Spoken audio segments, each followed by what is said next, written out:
What is up guys, Jarv here, back today jumping into Destiny 2. Now in our video today we're taking a look at the Queenbreakers bow and exactly why this is one of the best DPS weapons inside PvE. Now if you don't believe me, be sure to stick around and check out the video. Now if you enjoyed the video, be sure to leave a rating down below, that super helps me out here on the channel, and if you are new around here and want to keep up to date with all the latest Destiny 2 content, be sure to hit subscribe as well. But without further delay guys, let's jump into the video. Now when it comes to linear fusion rifles, they don't get a lot of use inside PvE. Unless you're using line in the sand, they don't get a lot of use overall, but actually they are one of the best DPS weapons available in the game, and Queenbreaker's bow is one of the best out there when it comes to ranged damage numbers. A massive shout out to Liberal Destroyed over on Reddit. He created a Reddit post nearly a few days ago regarding this very topic, so I'll leave a link to that post in the video description below. Be sure to check it out, it's a very interesting read. Now very much like the Reddit post, I tend to agree that I've also ignored them and considered them as PvP weapons, and they haven't really seen a great deal of use other than when they had their aim assist accidentally doubled and they were everywhere inside Gambit. But outside that, the usage is very low. But it's time to take a look at the Queenbreaker's bow with a different pair of eyes this time. Now all the numbers being used here are with no buffs or debuffs as per the Reddit post. And it's important to note that we are comparing Queenbreakers to Whisper, and Whisper specifically with the Catalyst, as this has the highest range damage numbers available inside Destiny 2. And to get a good look at the damage numbers, we're going to head over to the Tribute Hall. We're going to start off with the Queenbreakers bow. Now this hits for 24,510 on average, and it can hold a maximum of 21 rounds, resulting in 514,710 as a total damage output. Now when we compare this to Whisper, this can deliver 23,847 on average per hit. Now this can hold a maximum of 23 shots, resulting in a damage output of 548,481. So assessing that on face value, Queenbreaker's bow hits more per shot, but Whisper has bigger reserves, resulting in a slightly larger overall damage output. And when we take a look at damage per second, the numbers really disperse quite rapidly. Now Whisper of the Worm carries 3 in a magazine, and with 23,847 being delivered in roughly around 3 seconds, this provides no reloads whatsoever, because if you hit all 3 crits, it will auto reload for you.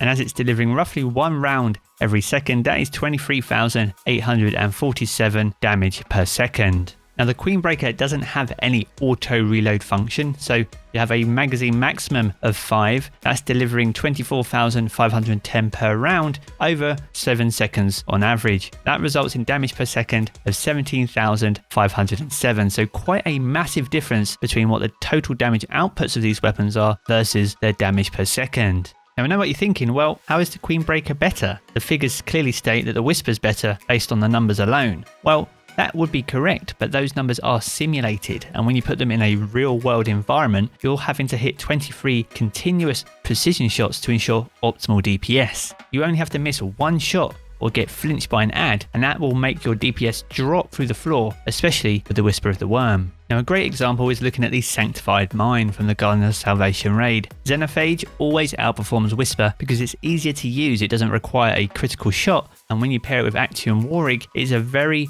easy exotic to use and will guarantee consistent damage output numbers. So if we consider a scenario where you miss just 1 shot, either with the Queenbreaker or the Whisper of the Worm, and compare what the actual damage per second numbers are if you miss a single round. But with the Whisper of the Worm, it will take roughly 6.5 seconds, that's 3 seconds to reload your weapon, and roughly 3.5 seconds to activate Whispered Breathing once again to ensure optimal DPS. When you take that into account, that makes its damage per second drop to 11,006. And if you're on the Sanctified Mind encounter, then the damage window has probably already ended whilst the time you activate Whisper Breathing again. But when you look at the Queenbreaker's bow, even though you have to reload if you were to miss a single round, then it still provides consistent damage per second numbers of 16,340. So even if you miss a shot, you can still land consistent damage numbers. If we take a look at the other raids of scenarios that we've all been in, with the Leviathan and the Callus fight for example, where you have to move from plate to plate in order to re-proc Whisper Breathing each time,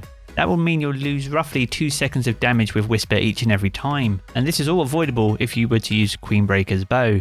If we look at the Scourge of the Past rage with the Insurrection Prime, when you have CAP and you have to move from location to location, to have to wait and reproc Whispered Breathing each time, this is going to massively hamper your DPS. And this is on the basis that you get lucky and you may have to stay in a single place, or if you're unlucky, you have to move 3 times per damage phase. Moving back to the Garden of Salvation, if you look at the concentrated mind fight, again, all the damage is pretty much done within the first few seconds once you break all the eyes. And this can quickly be beneficial to you with the Queenbreakers, as you can use Quick Draw to quickly swap your weapon, but you can also deliver consistent damage as the boss moves away and you can move with them. However, with the Whisper of the Worm, you'll have to wait each and every time to reproc Whispered Breathing, and you'll lose the benefit of the extra damage that perk provides because you'll spend most of the encounter waiting for the perk rather than using it. And finally, going back to Sanctified Mind, Queenbreaker's bow is a much safer option over Whisper. Whisper, you'll need to almost be ready and waiting with Whispered Breathing active and hit every round in order to do good damage. It is possible, but it's very unlikely as the boss can move around,